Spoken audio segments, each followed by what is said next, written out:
BRICS. Say, what is BRICS? Well, what you ought to do is Google BRICS nations, and what it is, I hit it up on Wikipedia here.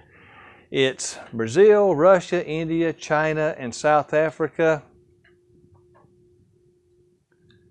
And there's another country this morning I just heard that was wanting to join BRICS.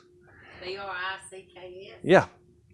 And what it is they have, I think, full intention of replacing the American dollar, the International Monetary Fund, you know. So setting up, if you would, a world currency. Oh man, yeah, but they're not alone. I mean, they're developing their own rat pack, you know, if you would. So it's really getting interesting. The day that we live in is so exciting that don't turn a deaf ear to international news. Keep looking, keep watching, keep listening, because it won't be long. I mean, right now we're in a very interesting situation because I've been talking about this at work. I can't help but talk about it. If we were to engage, or China was to engage us, or if we were to engage, or Russia was to engage us, whichever is left is going to come in and clean house. So we would actually need to, if you would, attack on both fronts, or the U.S. would be done. We would be done. I mean, I don't know that we had the leadership to be able to accomplish that or not. But you know, right now Putin's saying nobody wants nuclear war and all this. I mean, he's talking out of both sides of his mouth, because you remember, I think it was it last month? He was talking about his Satan II, you know, rockets that carry up to 15 nuclear warheads, and only 4 would disable America. 2 on the West Coast, 2 on the East Coast, and we would pretty much be done. How he could take out Europe in 4 minutes. So, I mean, it's interesting. And I want to caution you, just brother and sister, you know, Christian to Christian, if you read or you hear that we have declared war on either one of the two, instantly stop what you're doing and hit the grocery store, because that's the first thing that's going to go. Those shelves, there'll only be food on those shelves. It's estimated for 12 hours. So, you know, and spend as much money as you can on stocking your shelves, because while everybody else, he's been saying that yes, for a while, and I'm like, I know, but he's been saying that too while I was out of town, and he got it free. Full of meat. Yeah, well, listen, while everybody else is like, what do we do? You'll already be acting. You'll be proactive instead of reactive, you know. And it all comes down to, when it comes down to it, what's most important, you've got to take care, men, of you and your family, and you got to make sure David takes care of you. You know what I'm saying?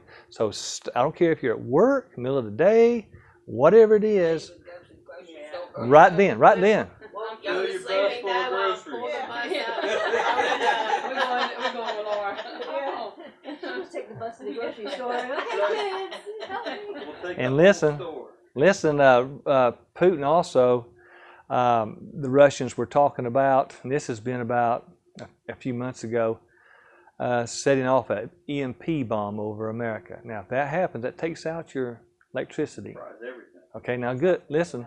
So when you go to the store, you hear war, you go to the store, concentrate on dry foods that last a while, you know, oatmeal, wheat, grits, you know, corn, whatever's dry, beans, whatever's dry and will last. And this is just from me to you, you know. I told my family that at the supper table tonight. You know, I don't care if you're in class, Jordan. I don't care if you're making up a bed, Allison. when it comes across your phone, we've declared war, or the TV, go right then. Stop, go right then. Because when the general public, and look, you won't be the first one at the store. But the wave coming behind you will get it all. All right, that's the thing. So you want to be sure and be wise. Recognize the times, what the possibilities that are out there, and act accordingly. Because, the Lord may use you not only to help preserve your family, like Joseph did Egypt and surrounding nations, but He may also use you to, win others and help save others as well. So just keep that in mind. You won't. We've got I asked eggs. my brother last week. We got eggs, yeah. I've never hunted, but I called him. I was like, if I was to buy a hunting rifle, what should I buy? And his first question was, what can you get ammo for? And I was like, I don't know the answer to that. Yeah, ammo's tough right now. Yep. It sure is. You could find those big old containers of 22 long rifle. You can buy them literally by the buckets, and you can't no more. Nope. I mean, it's crazy. Okay, but be wise. Look around, discern the times, be wise, and we'll go from there. Now, I've got a handout for you because I know some of you guys are printing notes. Allison, if you would you give everybody one of these? This is about the Antichrist, who we've been talking about and dealing with, and this is just 21 facts about the Antichrist. And all you'd have to do with that is punch a hole in it, put it in your notebook. So it's ready to ready for you. Thanks, Don. Okay. I will stick this in. What I want to do is with our group text. Some of you guys will probably be happy about this. Is I'm going to take the group text and I'm going to narrow it down to just who's coming here, so I won't be annoying somebody that really don't want the communication. But I won't be sending this, and of course a link to that out because I know Sheila's going to want to see it, and anybody else. I hadn't heard from anybody else except for Sheila, but so I want to put this out there one more time. So the Antichrist, he will be an intellectual genius. He's going to have all the problems figured out. And he's also going to be greater than Obama and greater than Bill Clinton and some of those others that were, I wouldn't say an oratorical genius, but they were pretty smooth talkers. What got Clinton reelected was actually the female vote. But he'll be a political genius. He's going to have more than just problems worked out for, what did you just do? For the world, but I closed my doodle wacky thing. There we go. But also for the world, he's going to be a commercial genius about trading, military genius. He'll be a religious genius, of course, yoked up with the false prophet. He'll begin possibly by controlling the West with the 10 kings. And, that we still talk about East and West, don't it? After all of these thousands of years, still we have the East and you have the West. And, of course, we're in the West. We're still using that ancient language. He will begin by possibly controlling the West. He will make a 7-year covenant with Israel, but will break it after 3.5 years, according to Daniel 9:27. He'll attempt to destroy the Messiah, Revelation 12. He'll destroy the false religious system so that he may rule unhindered. And I want to show you a little bit of that here in just a minute. He'll set up himself as God, and he does. You remember Ezekiel, what is it? Ezekiel 28 and Isaiah, it's either 11 or 14. I always forget which one it is. But Satan says that he will magnify, his throne above God's, and he will be like the Most High. Well, just for a short time, he gets to sit in Jesus' seat when he goes into the temple and sits on the, in the holy place and declares himself to be God.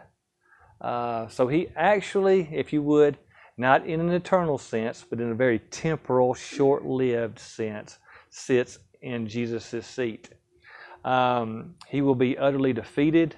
Let's see, he'll rule over all nations. He'll be utterly defeated by the Lord Jesus Christ. And he will be cast into the lake of fire. Boy, we're going to shout it out then. He will be a master of deceit. He will profane the temple. Let's see, he'll be energized by Satan, and he'll do everything according to his own selfish will. He will not regard the God of his fathers, but of course his God is Satan. He will not have the desire of women.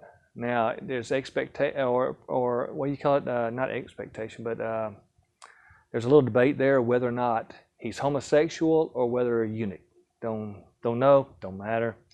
And then his God, of course, is Satan. So there's some, if you would, 21 facts that you can put in your notebook about the Antichrist. A very, needless to say, evil. It's Satan personified, if you would.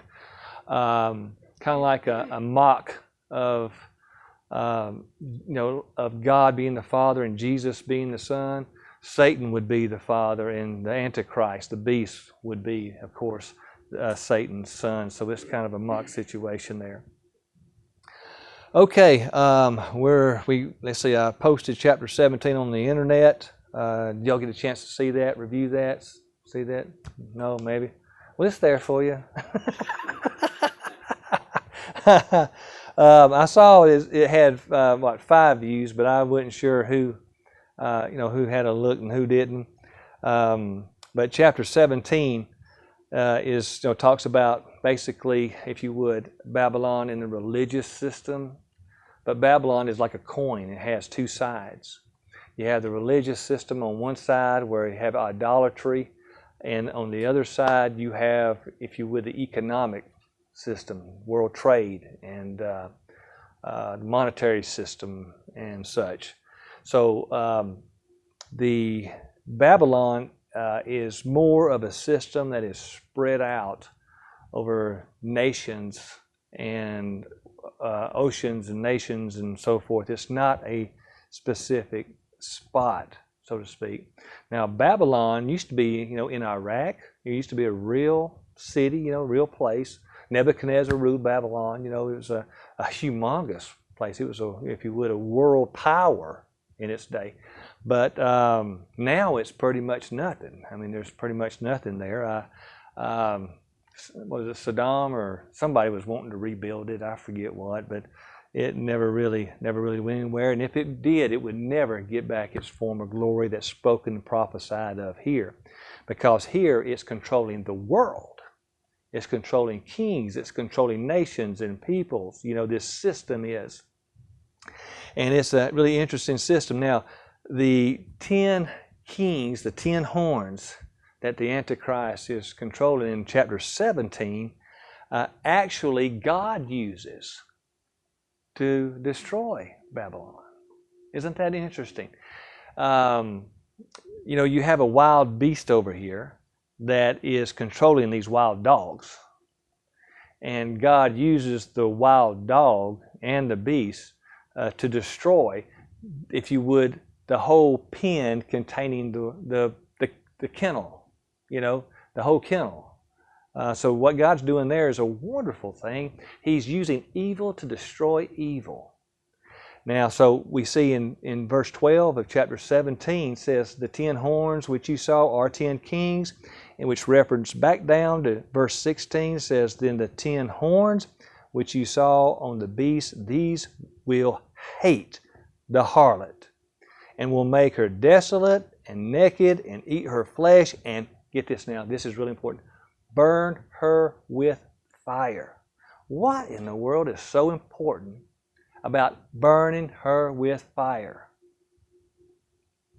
Because burning her with fire speaks of utter destruction, nothing left.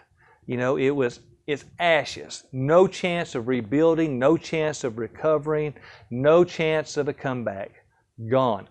The Samoans, used to be cannibals. And all those islands, they would have tribal war out in Samoa. And they would, when they would go to like pick a fight, they would go, And what does that mean? That means I'm not only going to kill you, I'm going to eat you, and there's nothing going to be left of you. Utter, total annihilation and destruction. No chance of coming back. It would be equivalent to David, King David. Did he kill Goliath? How did he kill Goliath? Slingshot? And how did he utterly destroy? Exactly. Decapitation. Are they still doing that today? You better believe they are. A Muslim would love to take your head off your shoulders today. Anything that's not a Muslim is an enemy of theirs. It doesn't matter if you're not one of them, you are the enemy. And no doubt, I believe that the Antichrist is going to use that, hunting down Israel, hunting down Christians, and possibly even putting bounties on our heads. But you have to remember, by the first half of the tribulation, by the time it's over with, you're looking at a half of the population of the world is destroyed, dead, gone. 7.9 billion people, they say right now. Half will be gone. In just 3.5 years. That's a lot of graves. That's a lot of desolation. Now, chapter 18, now we see how Babylon is destroyed by those 10 kings turning on her.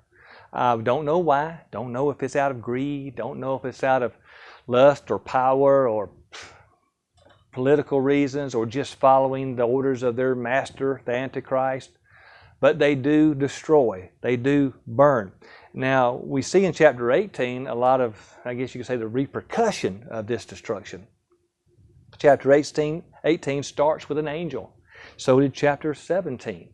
So chapter 18 says, after these things I saw another angel. You're thinking, how many angels have you done seen by now, John? A whole bunch. It says, I saw another angel coming down from heaven having great authority, and the earth, get this now, was illuminated with his glory.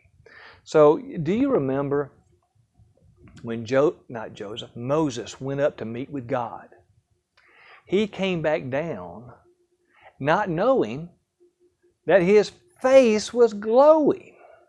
Now, isn't that something? You say, what in the world happened? Well, a little bit of God's glory rubbed off on him. I'm having trouble communicating today. I had a class, teaching a class yesterday and today at work, and I tell you, after so much talking, you start making up words. So if I make up one, just go with it. Just smile and go with it. But so here we have an angel.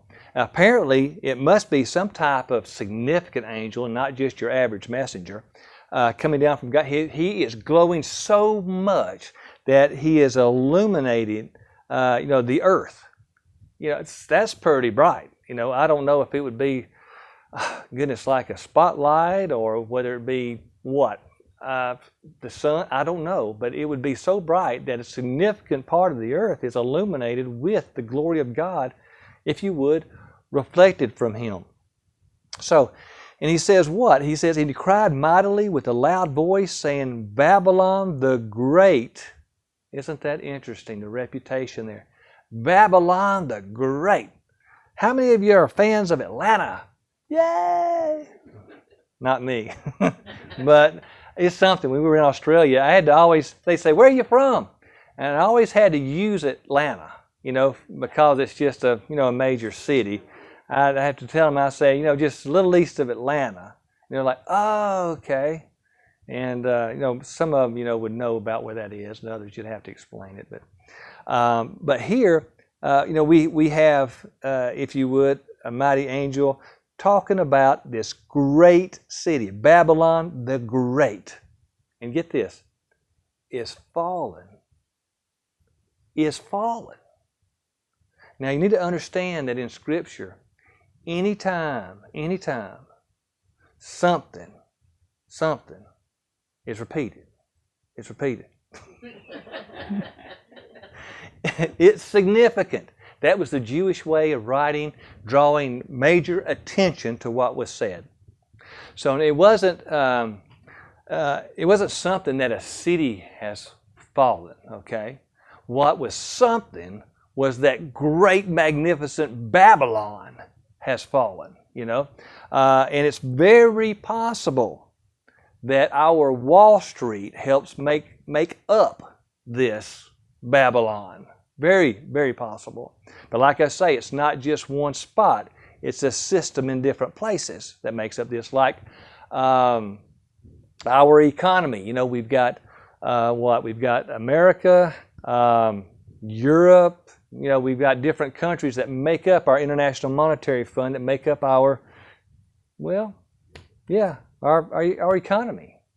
Just like BRICS is trying to do, coming up with their version of their monetary fund.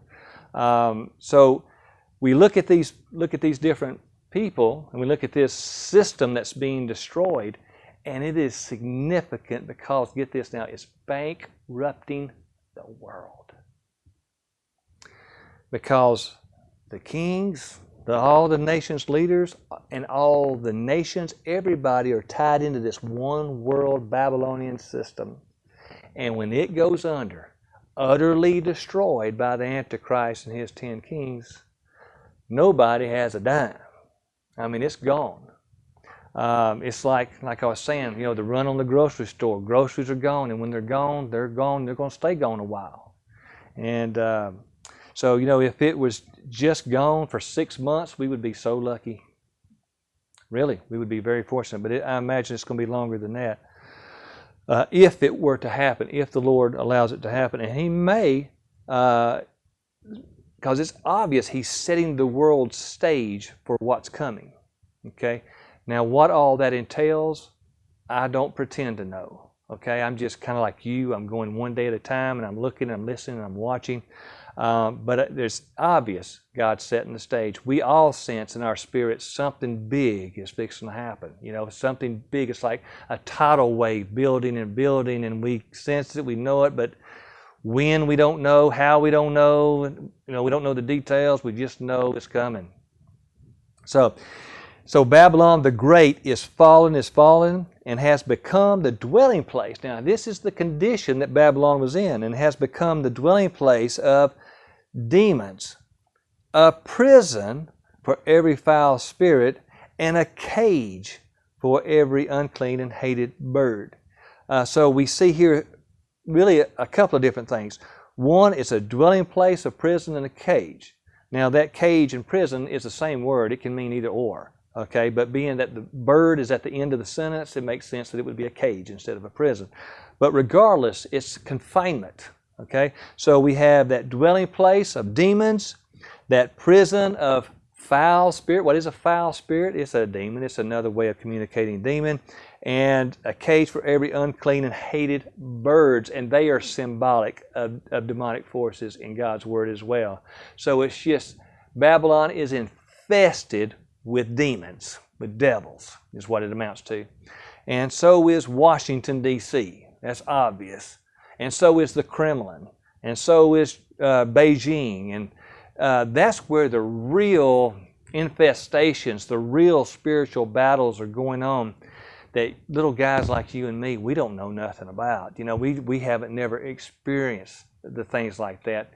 These people have power. These people have power to make war between nations, you know, to take not hundreds of thousands, but millions of lives, you know, and so forth. I mean, to cause major, unbelievable havoc if they wanted to.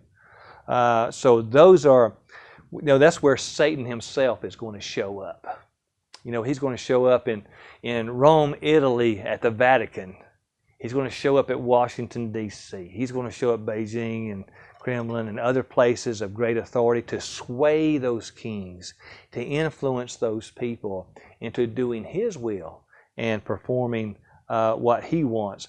And also, we see in verse 3, for all the nations have drunk of the wine of the wrath of her fornication, the kings of the earth have committed fornication with her, and the merchants of the earth have become rich through the abundance of her luxury. So here we see a system, a monetary system and all, that's built on, if you would,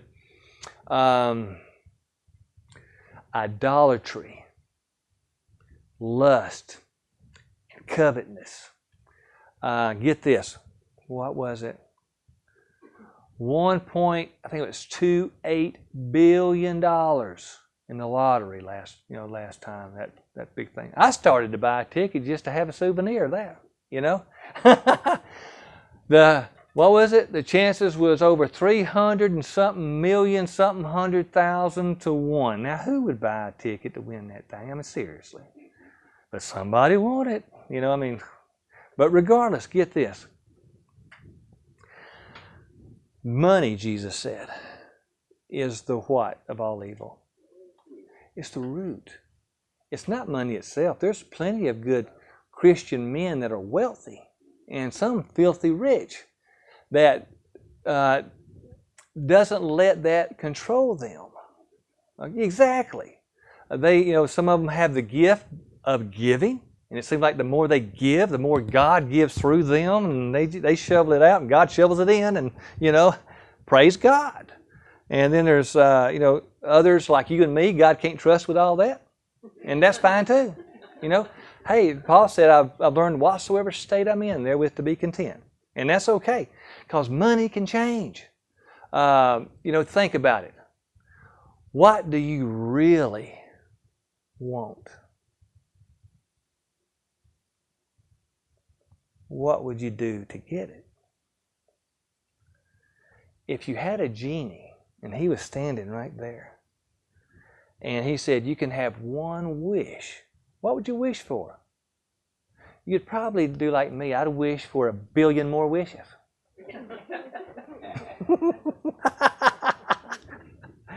But seriously, Jesus said, love not the world, neither the things that are in the world, because the things that are in the world is the lust of the flesh, lust of the eye, and the pride of life.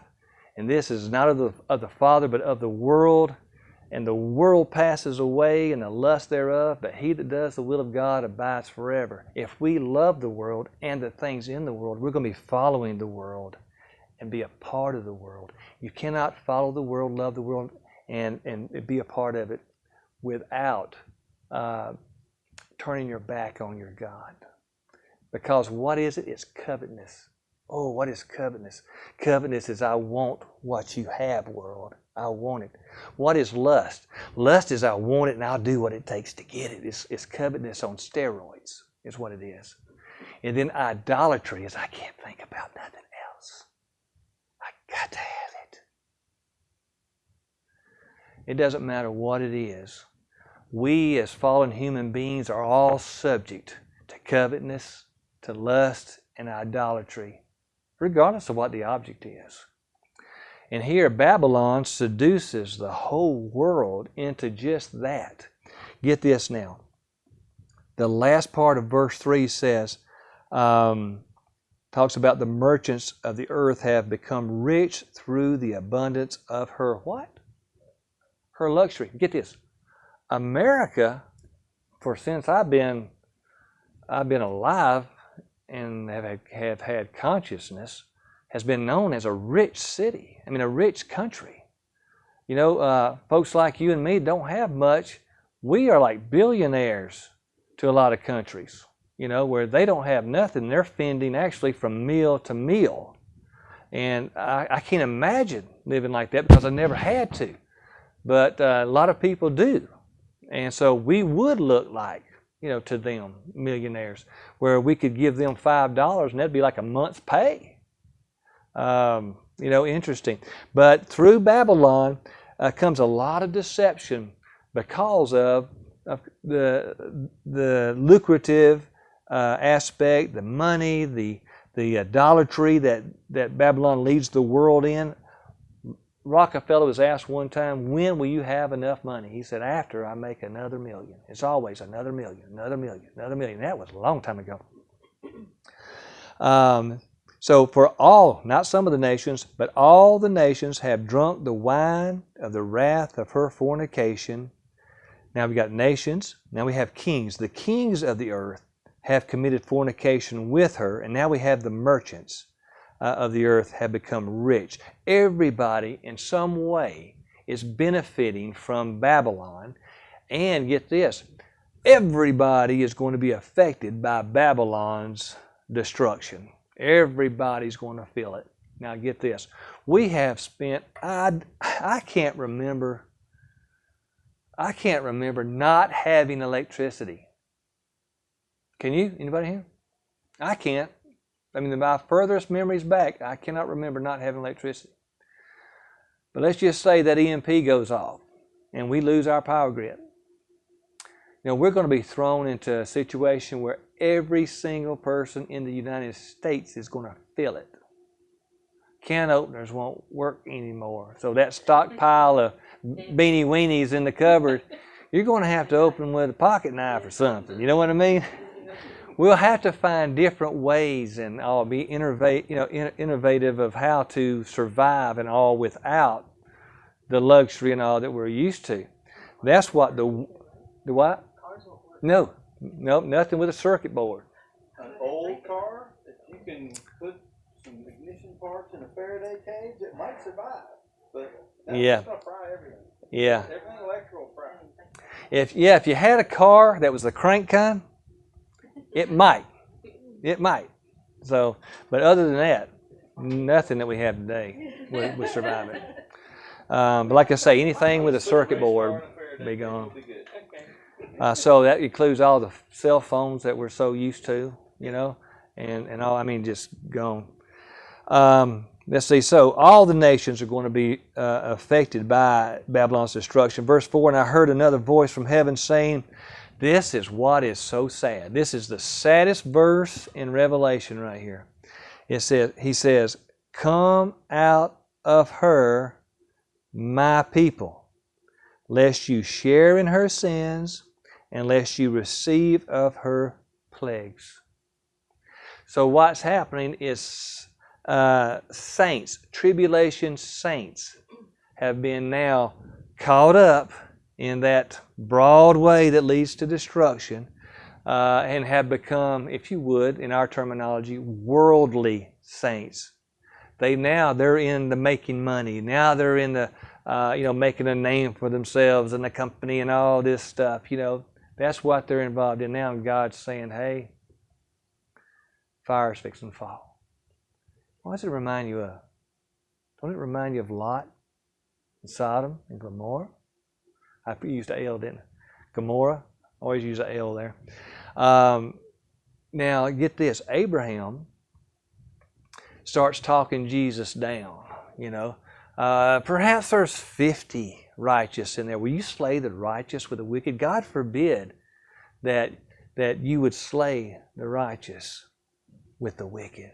And if there's 50, I won't destroy for 50's sake. But what if there's 40? And of course, he gets him down to 10, which we believe is the number of Lot's family. Okay? And he says, if there's 10, I won't destroy, Sodom and Gomorrah. So he left off and left. And that should have been sufficient.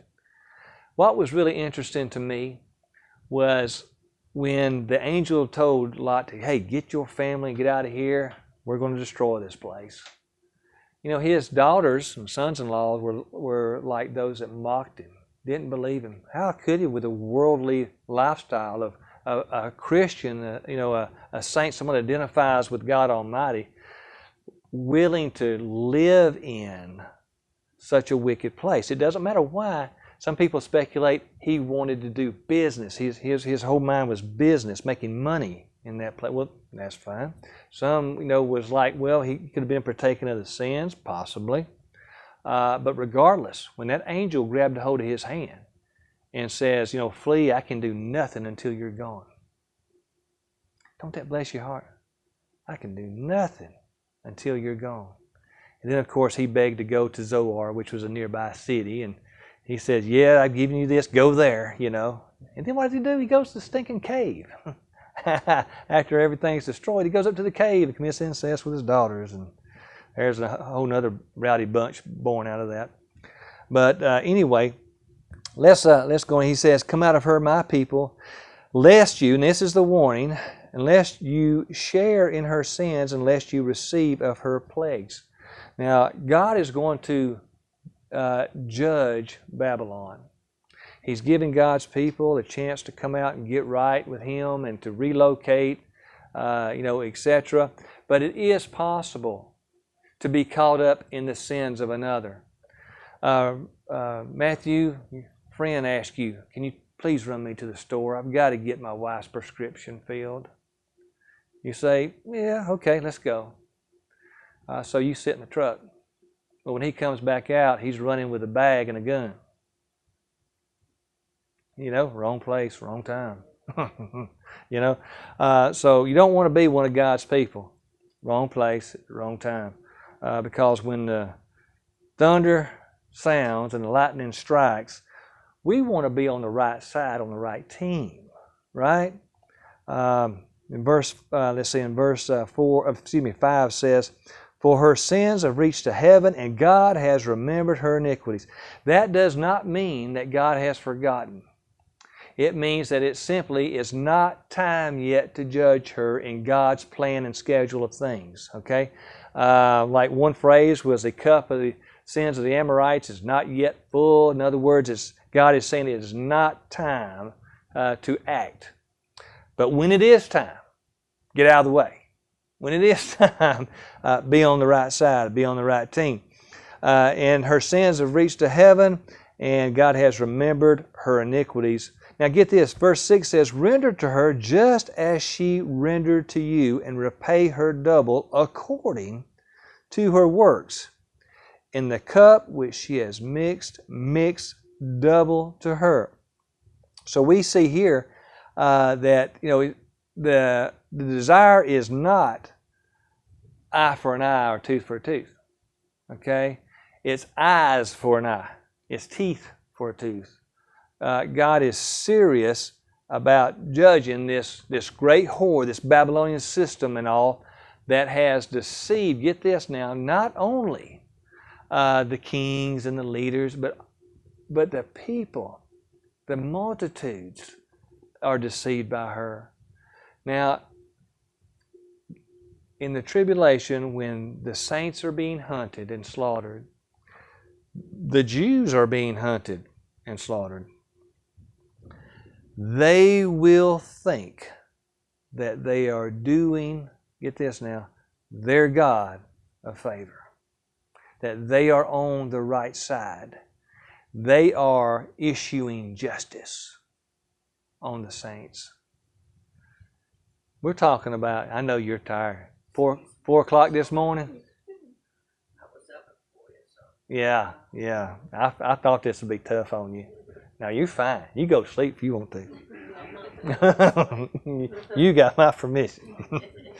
Anybody gets up at 4, goodness. But anyway, so it's not just an eye for an eye, tooth for a tooth, but it's rendered to her double. In other words, she has gone long enough, and she has done so much to where just an execution is too good for her. We don't want to just execute her. We don't want to just burn her. We want her to suffer. We want her to really be in agony and pain and all before she just finally gives up that last breath. That's, I guess you could say, that's kind of like the mindset of the amount of judgment that's coming her way. In other words, she has done really bad. And verse 7 says, in the measure that she glorified herself and lived luxuriously, in the same measure give her torment and sorrow. For she says in her heart, I sit as a queen and am no widow, and will not see sorrow. So here she says, I'm doing well, I'm doing great, I'm doing good, but there's a problem with all that. and that is that God sees it and God is responding to it. It kind of reminds me of the church of Laodicea.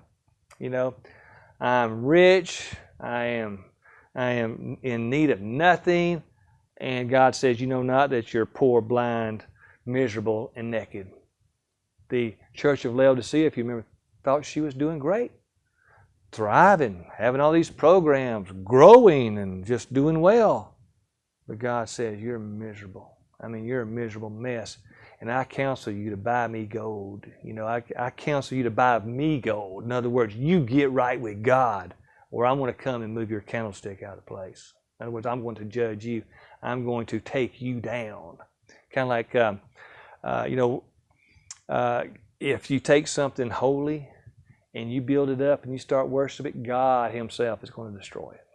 And we can actually put the, I guess you could say, amount of worship on what we would call maybe our works.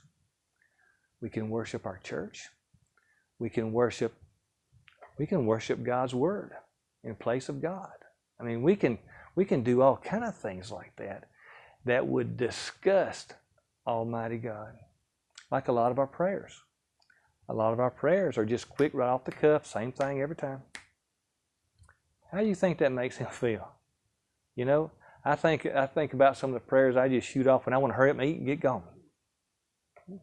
Just so I can have that calmness in my conscience that I prayed before I ate.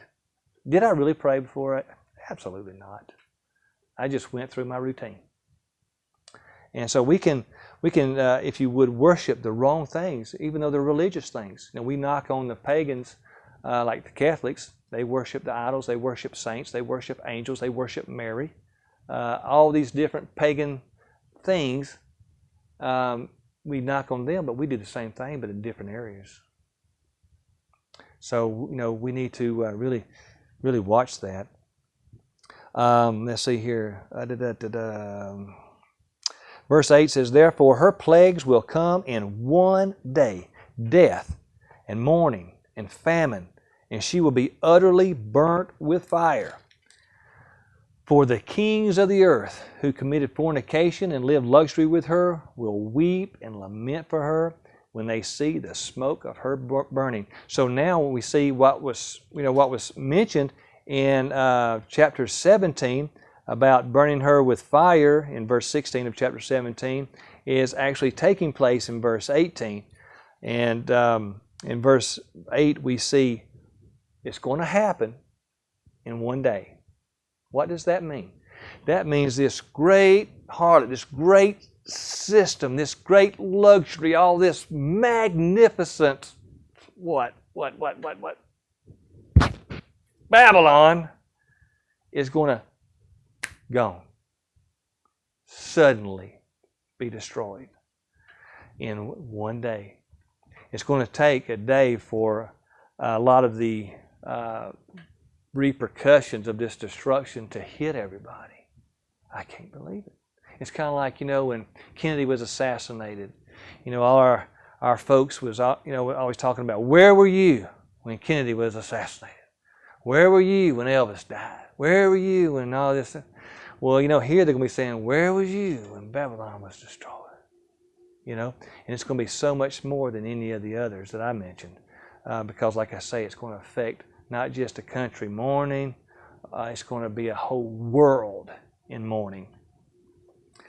Because we see here mentioned in verse 9, the kings of the earth. And it says, the kings of the earth who committed fornication with her, idolatry with her, and all of the money and riches and all that things, and lived luxuriously with her, will what? Weep and lament for her when they see the smoke of her burning, the hopelessness of her return, of her being rebuilt, of her comeback. Absolute destruction. They had all of their investments in her. All the power that they had, for the most part, was in her. And now they're weeping.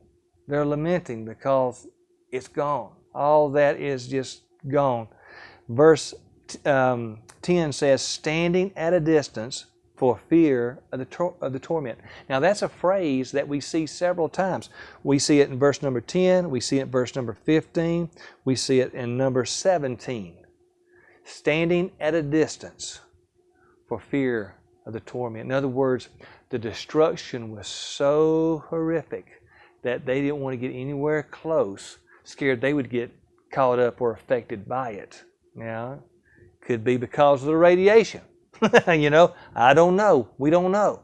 But it's kind of like, just think about two brothers, okay, standing in front of Dad.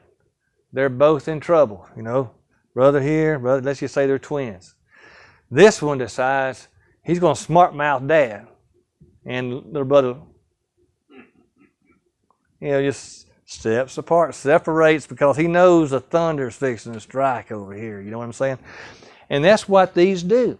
The kings of the earth, the merchants, the shipmasters, they all are in mourning. They're all devastated by the destruction that's happened. Nobody believed that it could possibly happen, but yet it has. And everybody's in total shock.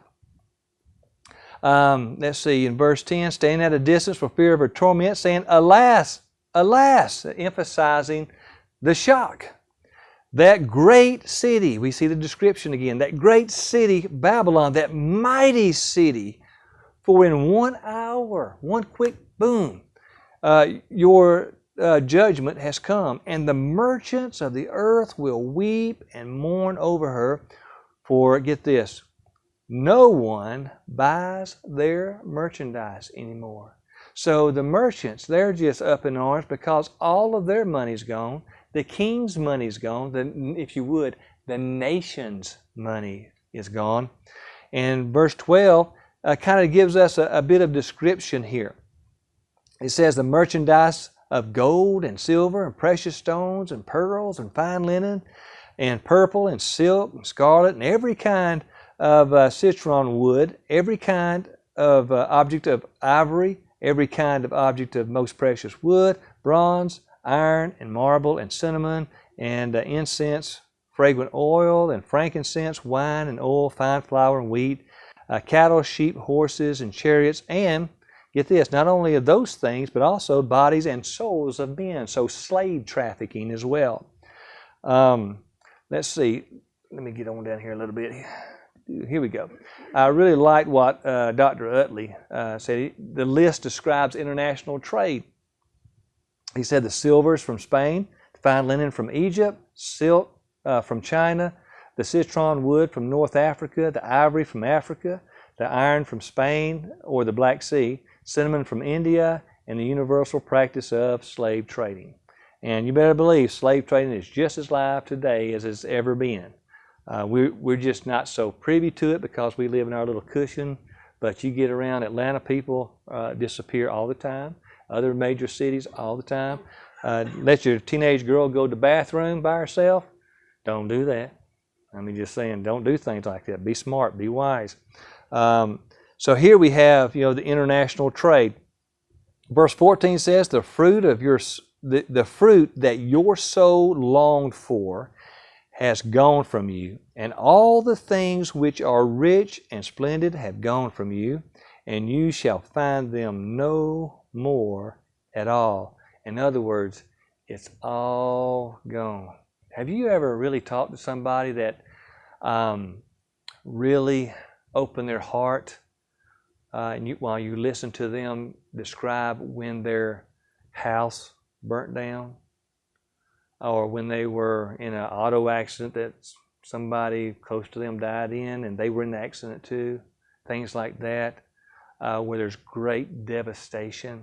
I mean, it's sad. It's really sad.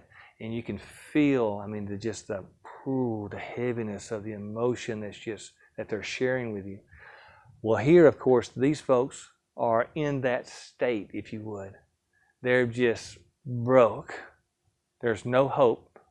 There's no financing. There's no hope of money. There's no hope of trade. There's no hope of anything. Everything is lost. Everything is gone, like in the Great Depression when the stock market crashed. Everybody was instantly broke.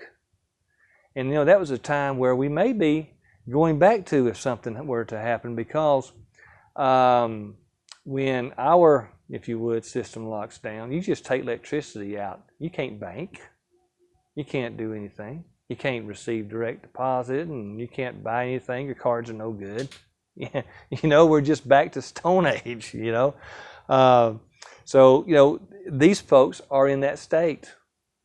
Even though these merchants have a ship, they have a shipmaster with a ship full. You don't want to say that 3 times fast, but has a ship full of merchandise. They have nobody to sell it to. Nobody has money.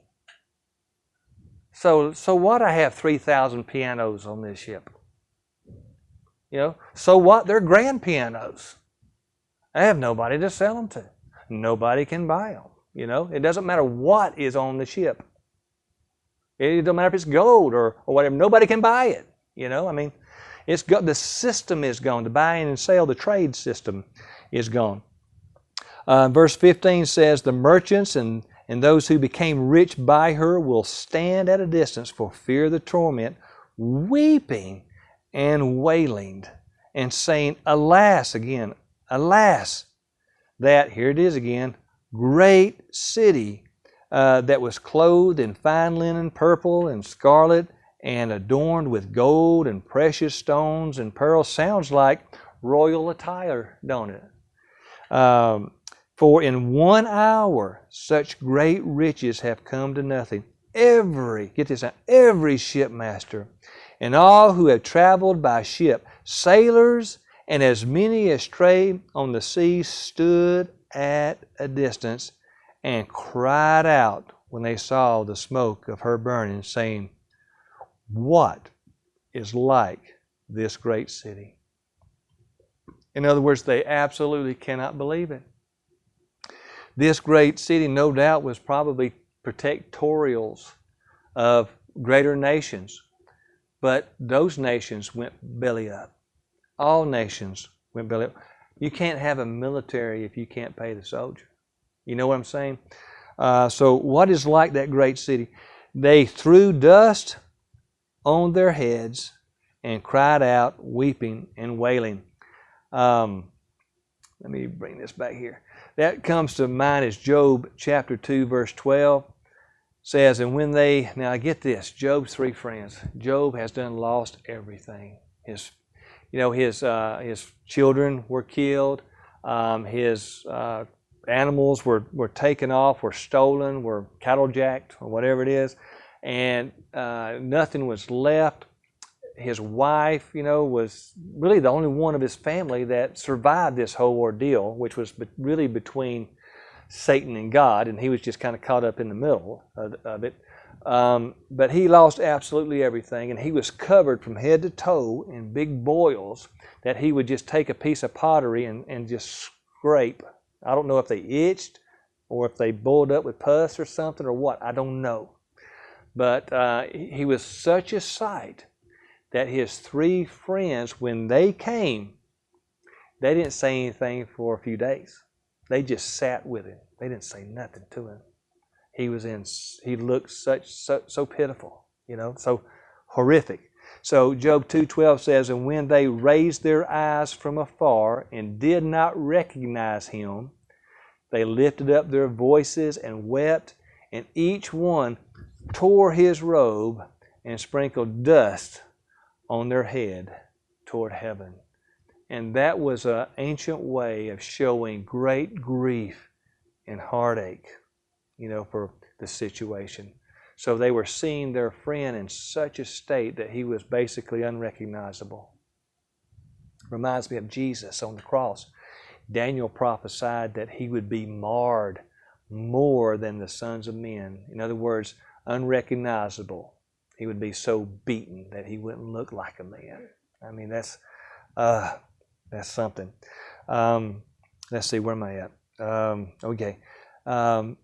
Verse 19, threw dust on their heads, crying out, weeping and wailing, and saying, alas, alas, that great city in which all who had ships on the sea became rich by her wealth. For in 1 hour, again, 1 hour, she is made desolate.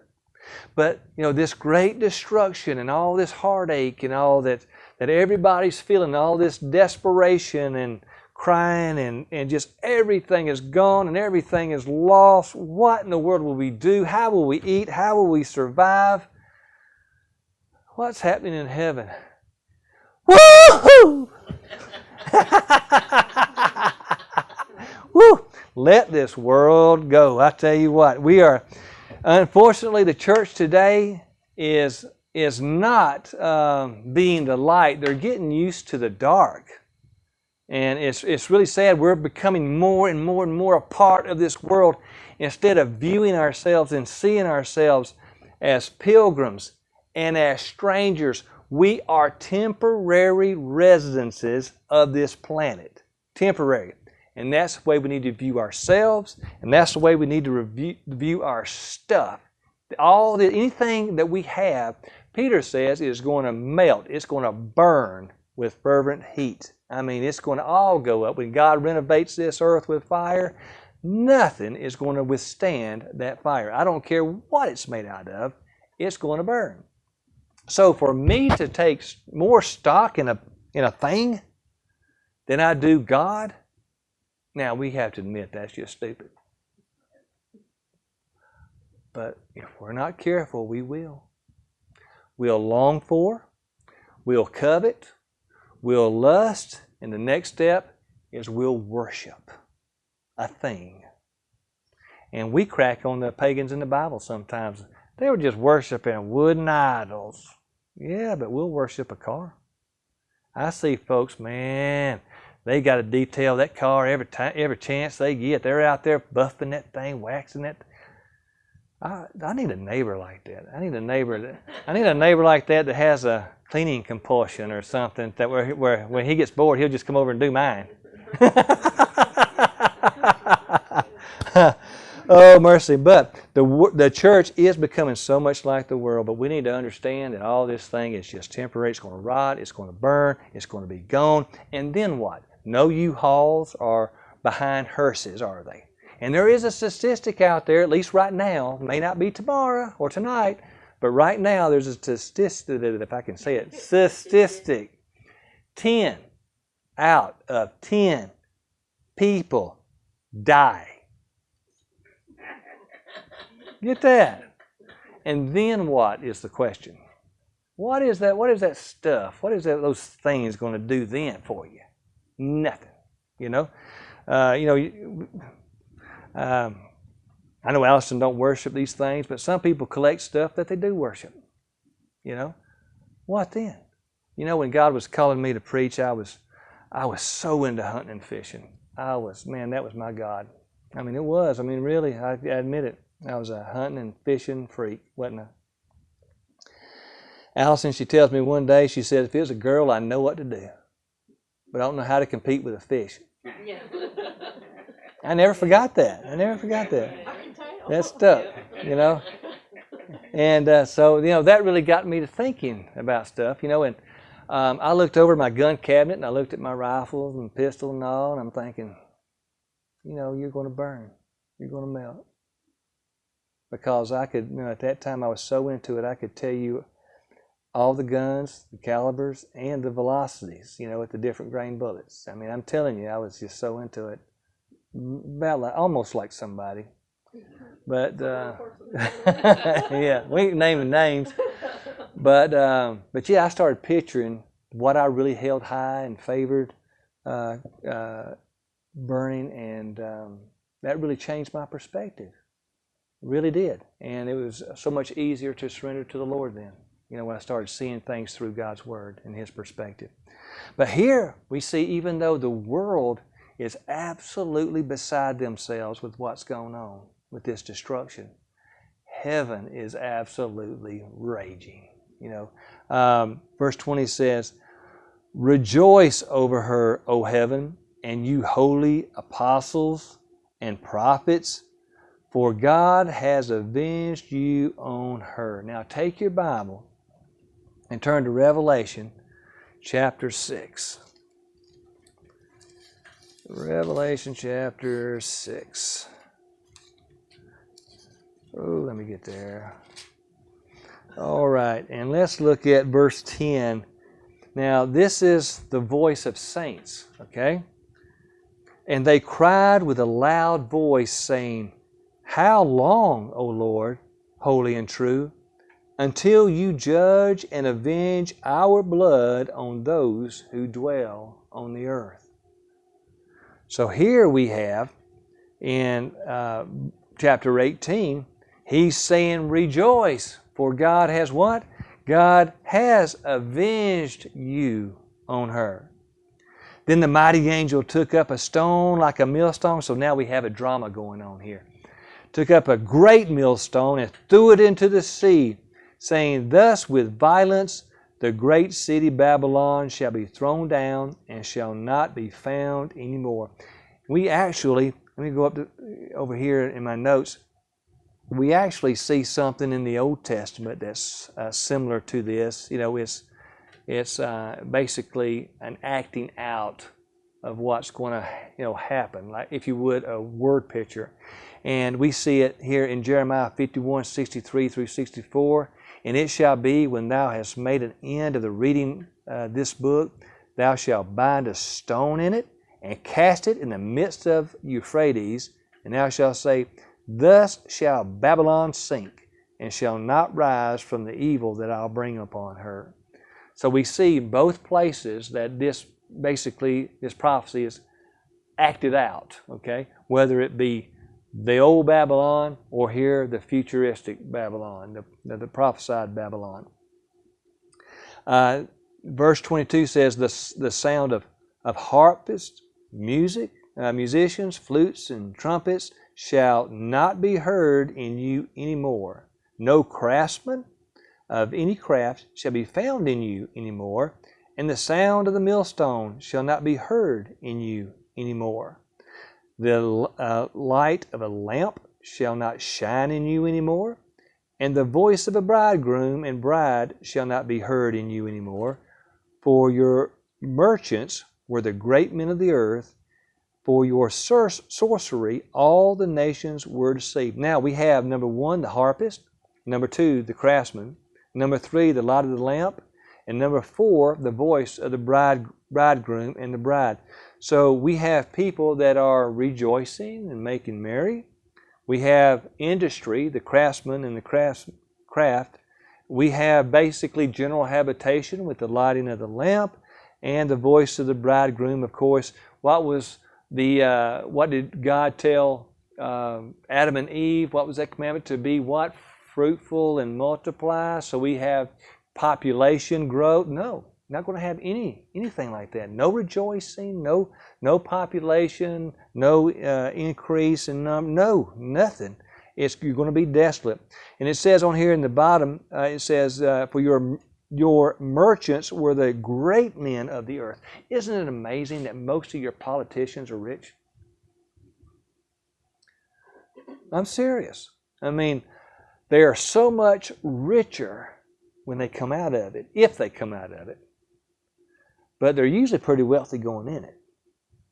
And the world looks at it like this, is that before you can be a congressman or senator or especially a president, you've got to have some kind of background showing that you're worth your salt. But our forefathers didn't see it that way. They saw it that anybody, if you met the age requirement, could be president. But that's not how our culture has been trained, and we've trained ourselves that what experience everybody wants. Why do you have to have experience? Why can't you just have common sense? I mean, where did that go? There's a lot of people that have paper on the wall that don't have common sense. And we're seeing that in politics everywhere now. I mean, crazy. It goes on to say, for your sorcery, or by your sorcery, all the nations were deceived. Now, that's an interesting word, sorcery, because that word is where we actually get, it means medicine. It's where we get our word pharmacy or pharmaceutical from. And this can mean a couple of different things. It can mean drugs. How about that? Or it can mean witchcraft. Either or. And a lot of times those are two kissing cousins, you know. But get this, how many people in the United States are enslaved by drugs today. I mean, you get somebody hooked on your product, and you got them. Which, no doubt, remember Coca-Cola? Used to be Coca-Cola. You had the people buying it, of course, would get hooked on your product, and what? You couldn't get it any better than that. They have to buy it from you, right? They got you. Well, that's when someone's addicted to drugs. Same thing. They got you. And that's why people break into houses, mug people, kill people, carjack, all these things that if they were not under the influence, they would have never considered doing those things. Never. We're almost through, folks. It says, verse, let's see, by your sorcery, all the nations were what? Deceived. What were they deceived into? They were deceived into taking the mark and worshiping the beast and the image of the beast. In other words, going all in for Satan. Deceived. And that's sad. People that say, hey, I don't want God. I don't want nothing to do with God. Don't want nothing to do with church. What's wrong with them? They're deceived. They've either deceived themselves or they've listened to somebody who aided in that deception. But at the end of the day, every individual stands before God and is responsible for their own decisions before God, regardless of the outside influence. Because God will look at nobody and say, oh, just come on in. No. It's either black or it's white. You're either forgiven, saved, or you're not. No in between. Verse 24 says, and in her was found the blood of the prophets and saints. Now, we understood that from Revelation 6, right? Okay. And it goes on to say, and of all who were slain on the earth. So Babylon is not only responsible for killing God's people, but also for killing unbelievers and all as well. So we have a bloodthirsty system. Of course, whoever does not receive the mark, okay, what happens to them? They're slain. Bloodthirsty. So it stands to reason to me, if they're going to be so bloodthirsty about God's people, that they're going to have little mercy on their own as well. And of course, so they slay their own for whatever reasons or advantages that they have. So now we've seen the bloodthirstiness and the destruction and all of Babylon. And chapter 19, yeah, it's going to be a great chapter. I'm really looking forward to it. That's my favorite chapter of God's Word. It really is. Because it's a chapter of victory. It's a chapter of glory. A chapter of expectation, of wonder, excitement. Just awesome. So in regard to this, sometime between now and next Tuesday, watch chapter 17. Okay? Watch it together. And it will make 18 make a little bit more sense. And 19 will make full sense. I mean, it's going to be good. And I'll put this on for those that couldn't make it. Bye, y'all.